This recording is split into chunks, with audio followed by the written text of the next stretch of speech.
Génération FM 93.4.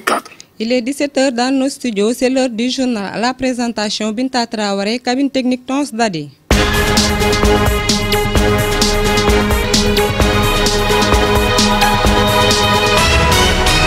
La traditionnelle tournée de visite des autorités de certains centres d'examen lors des épreuves anticipées de philosophie a eu lieu ce matin. La délégation conduite par le gouverneur de région a fait un constat normal du déroulement de la première épreuve du baccalauréat. Colère des populations insulaires de la région de Ziguinchor, elles ont battu le pavé ce matin dans les rues de la capitale du Sud pour signifier à l'autorité leur nette opposition au projet d'aménagement du sud de l'ancien bac de Ziguinchor. La grève des inspecteurs et inspectrices de l'éducation se poursuit de plus belle avec l'entame du 4e plan d'action. À Ziguinchor, le mot d'ordre de grève est bien suivi. Les infos du monde seront au rendez-vous et la page sportive avec Insan Mandia mettra fin à ce journal.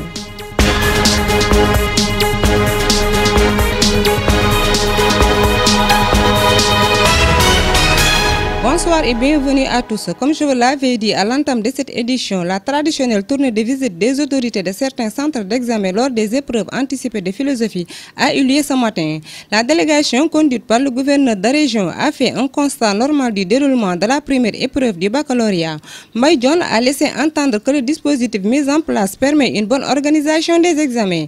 Il est interrogé par Lamine Ba. On a fini de faire la visite traditionnelle au niveau de certains centres d'examen de la ville principalement de la commune de Ziguinchor. Donc on a fait 4 centres. D'abord la délégation et moi-même nous sommes rendus d'abord au niveau du lycée Saint-Charles-Luanga. Ensuite nous nous sommes rendus au niveau du lycée de Périssac. Nous sommes ici au niveau du CMTT Diadjou. Nous avons également fait donc le lycée Guignabo, le plus grand centre d'examen. Donc le constat est que d'abord on se félicite véritablement des conditions dans lesquelles les candidats sont mis. On se félicite également du fait que pratiquement il n'y a pas de couac, il n'y a pas d'anicroche. L'examen se passe correctement. Donc la seule chose qu'on pourrait peut-être relever pour ne pas le déplorer, c'est peut-être l'absence d'un ou de 2 superviseurs pour diverses raisons. Il y a également en vérité quelques candidats qui se sont absentés, donc pour des raisons également que pour le moment on ignore. Mais ce qu'il faudrait savoir, c'est que pour la plupart, ce sont des candidatures libres. Donc voilà globalement ce qu'on a dû constater à l'occasion de la visite traditionnelle qu'on a menée. Donc la conclusion qu'on pourrait en tirer, c'est qu'en tout cas pour cette épreuve-là, pour l'anticipé de philosophie, donc les choses se passent correctement, en tout cas au niveau des centres non seulement qu'on a visités, mais également sur l'étendue de l'académie de Ziguinchor. Donc d'où les informations également venant des préfets nous sont parvenues, qu'à leur niveau également ils ont fait de même et que en tout cas aucun impair n'a été relevé à leur niveau. On s'en félicite.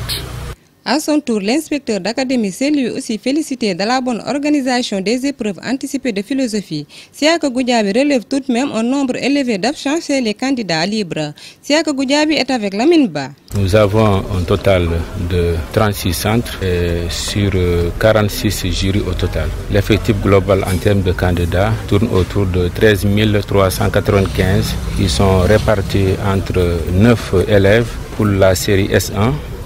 976 élèves pour la série S2, soit pour les 2 séries réunies, nous avons 7,5% de candidatures.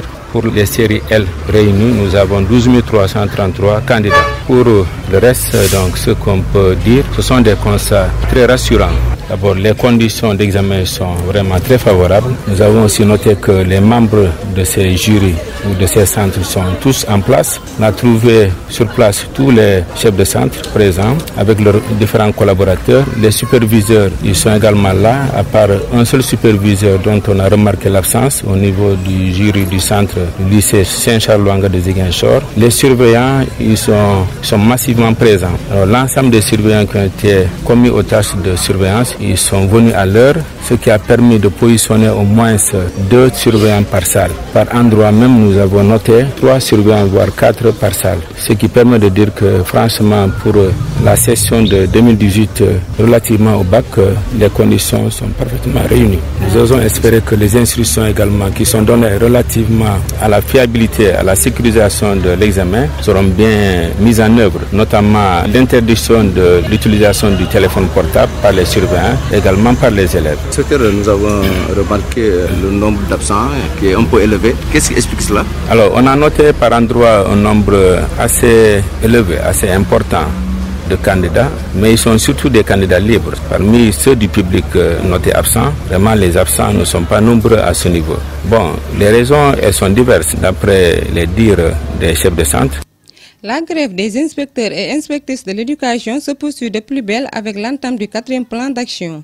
À Ziguinchor, le mot d'ordre de grève est bien suivi. Les inspecteurs qui avaient jusqu'ici mis la pédale douce ont décidé de corser la lutte en procédant au boycott total des enseignements au sein du centre régional de formation des personnels de l'éducation. Tiendala Fall est le secrétaire général régional du CIENS de Ziguinchor. Mai dernier, le CIENS, syndicat des inspectrices et inspecteurs de l'éducation nationale du Sénégal, est en mouvement depuis le 3 mai dernier, 2018, je veux dire. Et cela fait suite à l'expiration d'un préavis qui a été déposé depuis le 3 avril. Maintenant, rien n'a été fait, c'est pourquoi nous sommes obligés d'engager un bras de fer avec le gouvernement pour donc l'amélioration des conditions de licence et de travail des inspecteurs de l'éducation nationale.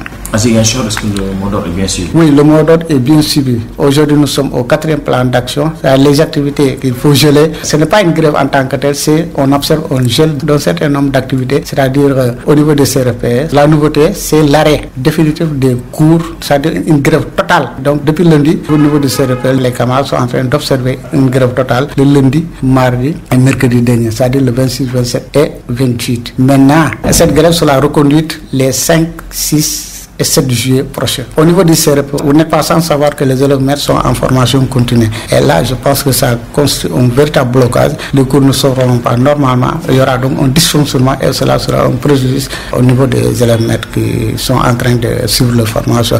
Mais aussi, il y a aussi ce qu'on appelle le gel des activités de supervision au niveau des écoles d'application. Donc, ces élèves maîtres ne seront pas suivis par leurs encadreurs, notamment les inspecteurs formateurs au niveau des écoles de formation pour le stage. C'est donc inviter un peu les chefs de structure à aider ce mouvement-là, à nous aider, nous, membres du CIENS, parce que vraiment, il faut aller vers la plénière. Il faut que le gouvernement ouvre des négociations sérieuses pour que vraiment les inspecteurs soient donc traités au même titre que leurs collègues qui sont donc dans les autres services de la même hiérarchie. Aussi que les examens professionnels, parce qu'il y a encore un stock qui est là. Dans les 4 IF, il y a aussi des candidats qui restent, qui attendent encore à être inspectés pour donc le certificat d'aptitude pédagogique ou le certificat élémentaire d'aptitude pédagogique. Donc ça reste encore, ce qui veut dire que la grève a porté ses fruits. Donc c'est l'effet attendu. Il y a des candidats qui soient donc laissés en rade. Génération FM 93.4. Colère des populations insulaires de la région de Ziguinchor, ils ont battu le pavé ce matin dans les rues de la capitale du Sud pour signifier à l'autorité leur nette opposition au projet d'aménagement du site de l'ancien bac de Ziguinchor. Pour eux, cette initiative de la mairie vise à étouffer l'économie des îles. C'est pourquoi ils ont invité les autorités municipales à revenir sur leur décision, sans quoi ils comptent manifester jusqu'à l'obtention de gain de cause. Lamine Ba. Les insulaires se sont fortement mobilisés à travers les rues de Ziguinchor ce matin pour exhiber leur colère contre le projet d'aménagement du site de l'ancien bac.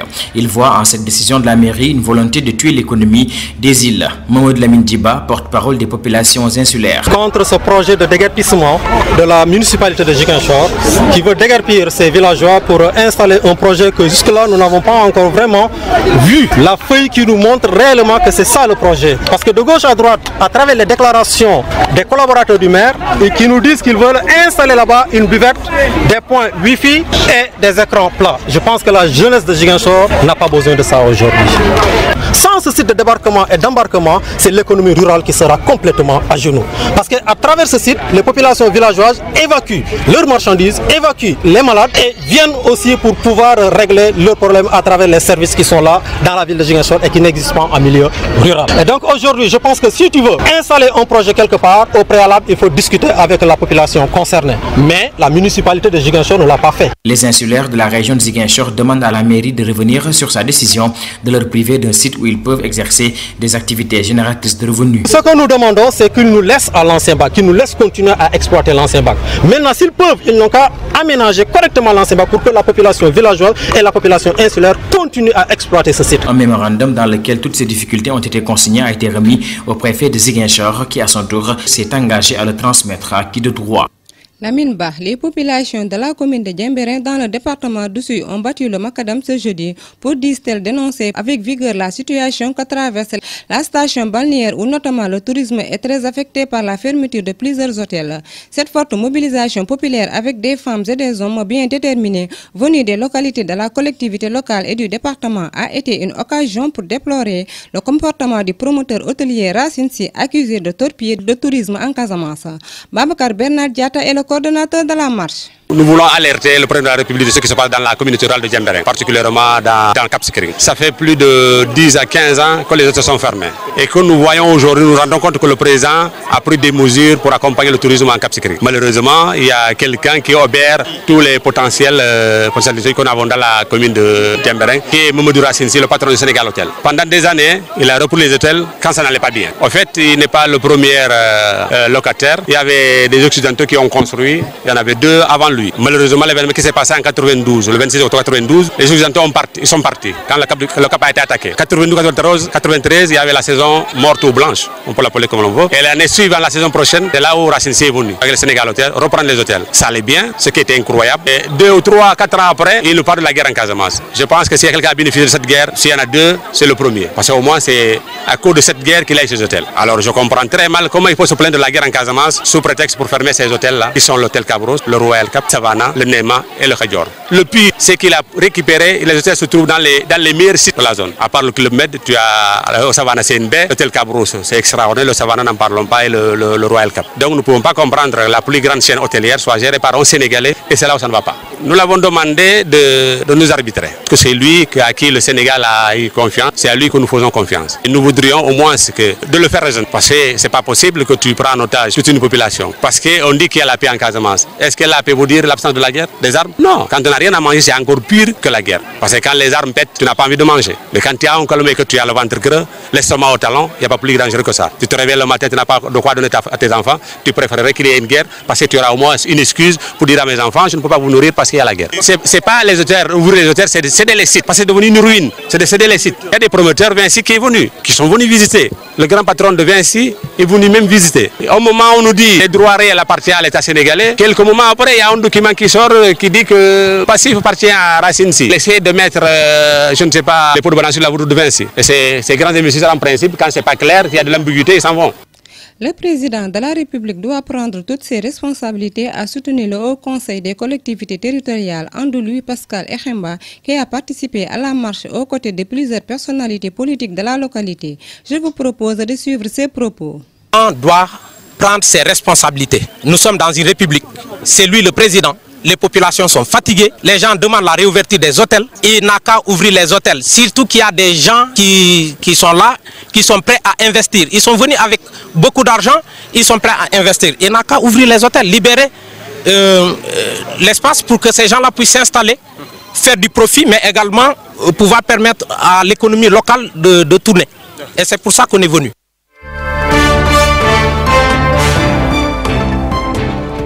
Un tour à l'international, la Cour d'appel de Casablanca a infligé 3 ans de prison au journaliste Ahmed El Dahoui, directeur du site d'information Badil, en marge du projet du Irak. Dans la semaine, cette même Cour avait prononcé des peines de prison à l'encontre des 53 membres du mouvement de contestation de la région du Rif. Les 4 meneurs en particulier ont été lourdement condamnés.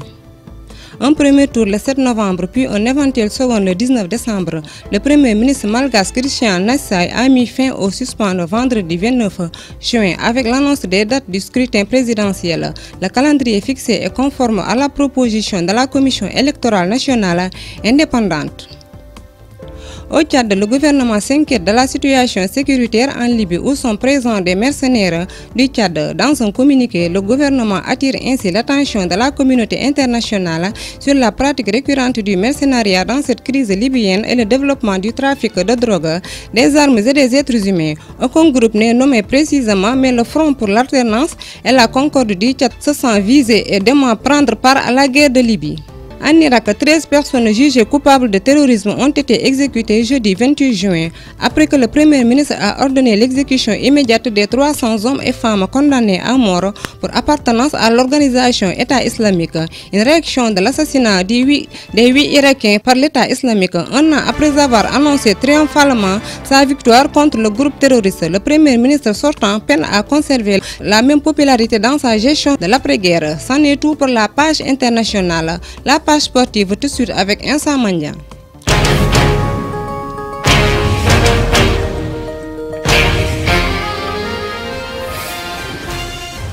Merci Binta, nous allons démarrer cette page sportive avec ce discours du président de la République après la défaite des Lions de la Teranga. Le chef de l'État a adressé un message fort à l'endroit des Lions. Mes chers Lions, la loi du sport a mis fin à votre belle aventure durant cette compétition mondiale. Vous avez fait preuve d'engagement physique et incontestable, d'un mental gagnant et un talent unanimement salué. Au nom du peuple sénégalais, je vous félicite.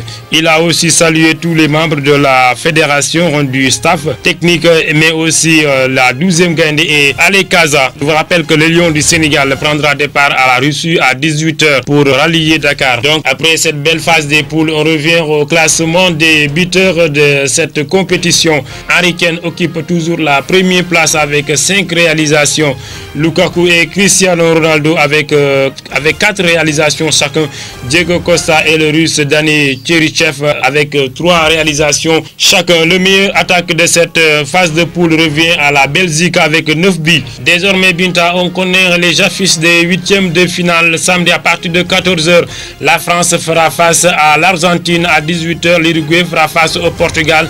Alors que le dimanche 1er juin à partir de 14h, l'Espagne fera face à la Russie.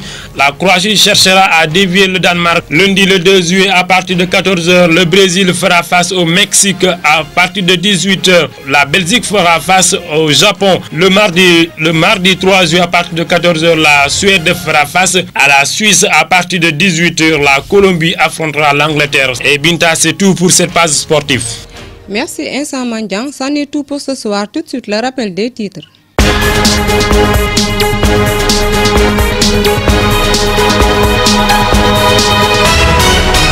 La traditionnelle tournée de visite des autorités de certains centres d'examen lors des épreuves anticipées de philosophie a eu lieu ce matin. La délégation conduite par le gouverneur de région a fait un constat normal du déroulement de la première épreuve du baccalauréat. Colère des populations insulaires de la région de Ziguinchor, elles ont battu le pavé ce matin dans les rues de la capitale du Sud pour signifier à l'autorité leur nette opposition au projet d'aménagement du sud de l'ancien bac de Ziguinchor. La grève des inspecteurs et inspectrices de l'éducation se poursuit de plus belle avec l'entame du 4e plan d'action. À Ziguinchor, le mot d'ordre de grève est bien suivi.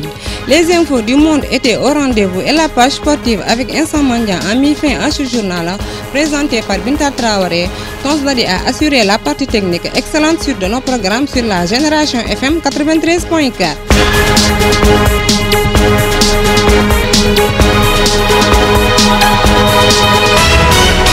Génération FM 93.4.